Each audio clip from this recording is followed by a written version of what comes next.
ನಮಸ್ಕಾರ. ಇವತ್ತು ನಾವು 2011ರ ಭಾರತದ ಜನಗಣತಿ ಬಗ್ಗೆ ಸ್ವಲ್ಪ ಆಳವಾಗಿ ಮಾತಾಡೋಣ. ಹ್ಮ್ ಇದು ಬರೀ ಅಂಕಿ ಸಂಖ್ಯೆಗಳಲ್ಲ ಅಲ್ವಾ? ಆ ಅಂಕಿ ಅಂಶಗಳ ಹಿಂದಿರುವ ಕಥೆ, ಭಾರತದ ಚಿತ್ರಣ, ಅದನ್ನ ಅರ್ಥ ಮಾಡ್ಕೊಳ್ಳೋಣ ಅಂತ. ಹೌದು, ಖಂಡಿತ. ಯಾಕಂದ್ರೆ ಇದು ಭಾರತದ 15ನೇ ಜನಗಣತಿ.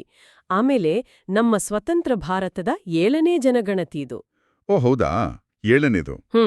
ಆ ಕಾಲದ ಭಾರತ ಹೇಗಿತ್ತು ಅಂತ ತೋರ್ಸೋ ಒಂದು ಪ್ರಯತ್ನ ಇದು. ಮೊದಲಿಗೆ ಆ ನಂಬರ್ ಕೇಳಿದ್ರೇನೆ ಒಂಥರ ಆಗುತ್ತೆ. 121 ಕೋಟಿ ಜನಸಂಖ್ಯೆ. ಹೌದು, 121,854,097 ಜನ ನಿಖರವಾಗಿ. ಅಬ್ಬಬ್ಬಾ. ಅದರಲ್ಲಿ ಸುಮಾರು 62 ಕೋಟಿ ಗಂಡಸರು, 58 ಕೋಟಿ ಹೆಂಗಸರು. ಹ್ಮ್ ಇಷ್ಟು ದೊಡ್ಡ ಜನಸಂಖ್ಯೆ, ಆಮೇಲೆ ಜನಸಾಂದ್ರತೆ ಕೂಡ ಪ್ರತಿ ಚದರ ಕಿಲೋಮೀಟರ್ಗೆ 382 ಜನ ಅಂತ. ಇದು ಏನನ್ನು ಸೂಚಿಸುತ್ತೆ? ನಮ್ಮ ಸಂಪನ್ಮೂಲಗಳ ಮೇಲೆ ಎಷ್ಟು ಒತ್ತಡ ಇದೆ ಅಂತನಾ? ಖಂಡಿತವಾಗಿಯೂ ಜನಸಂಖ್ಯೆ ಜಾಸ್ತಿ ಆಗ್ತಾ ಇದೆ ಅನ್ನೋದ್ರ ಸೂಚನೆ ಅದು. ಆಮೇಲೆ ಇನ್ನೊಂದು ಪಾಯಿಂಟ್ ಅಂದ್ರೆ 2001ರಿಂದ 2011ರವರೆಗೆ ಆ ದಶಕದಲ್ಲಿ ಬೆಳವಣಿಗೆ ದರ 17.7% ಇತ್ತು. 17.7%. ಅಂದ್ರೆ ವೇಗವಾಗಿನೇ ಬೆಳೀತಿದೆ ಅಂತಾಯ್ತು. ಹೌದು. ಸೊ ಜನಸಂಖ್ಯೆ ಬೆಳವಣಿಗೆ ವೇಗವಾಗಿತ್ತು.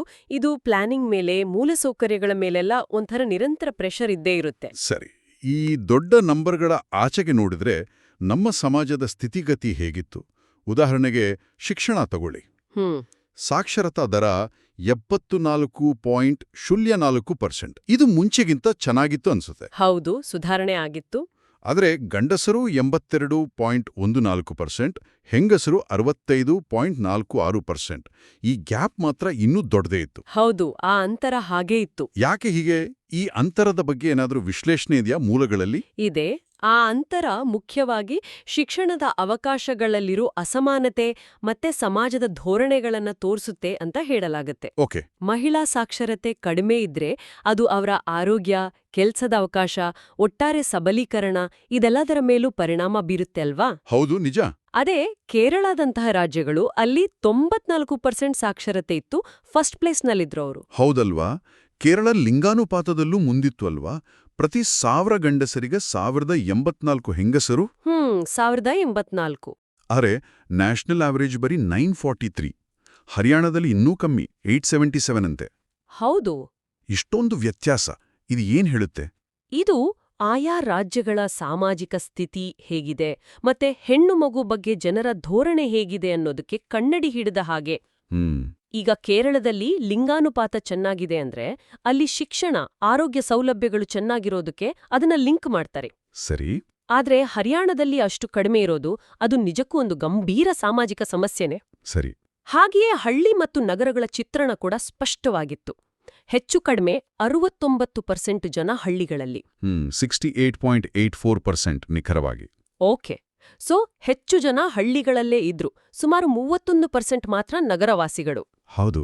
ಆದರೆ ಮುಂಬೈ, ದೆಹಲಿ ಈ ತರಹ ದೊಡ್ಡ ನಗರಗಳಲ್ಲಿ ಜನಸಂಖ್ಯೆ ತುಂಬಾ ಹೆಚ್ಚಿತ್ತು. ಇದು ನಗರೀಕರಣ ಎಷ್ಟು ವೇಗವಾಗಿ ಆಗ್ತಿದೆ, ಅದಕ್ಕೆ ತಕ್ಕ ಹಾಗೆ ಸೌಲಭ್ಯಗಳು ಬೇಕು ಅನ್ನೋದನ್ನ ತೋರ್ಸುತ್ತೆ ಅಲ್ವಾ? ಖಂಡಿತ. ನೋಡಿ, ಈ ಜನಗಣತಿ ಕೇವಲ ತಲೆ ಎಣಿಕೆ ಮಾಡೋದಲ್ಲ.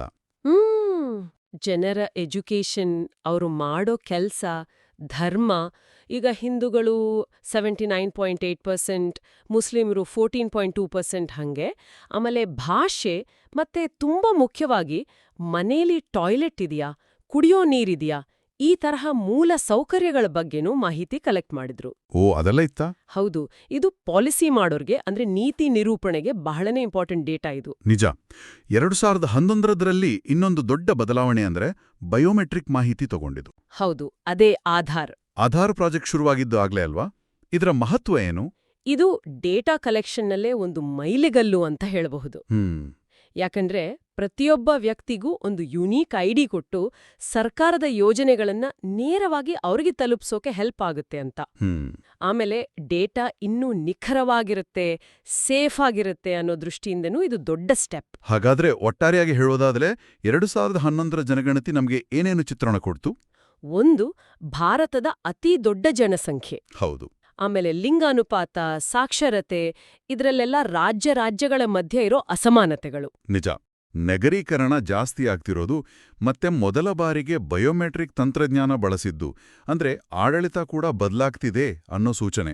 ನಿಖರವಾಗಿಯೂ ಈ ಎಲ್ಲ ಡೀಟೇಲ್ಸ್ ಬರೀ ನಂಬರ್ಗಳಲ್ಲ, ದೇಶದ ಅಭಿವೃದ್ಧಿ ದಾರಿ ಹೇಗಿರಬೇಕು, ರಿಸೋರ್ಸ್ ಹೇಗೆ ಹಂಚಬೇಕು, ಚಾಲೆಂಜ್ಗಳನ್ನ ಹೇಗೆ ಎದುರಿಸಬೇಕು ಅನ್ನೋದಕ್ಕೆ ಬೇಕಾಗಿರೋ ಬಹಳ ಅಮೂಲ್ಯವಾದ ಒಳನೋಟಗಳಿವು. ಹೌದು.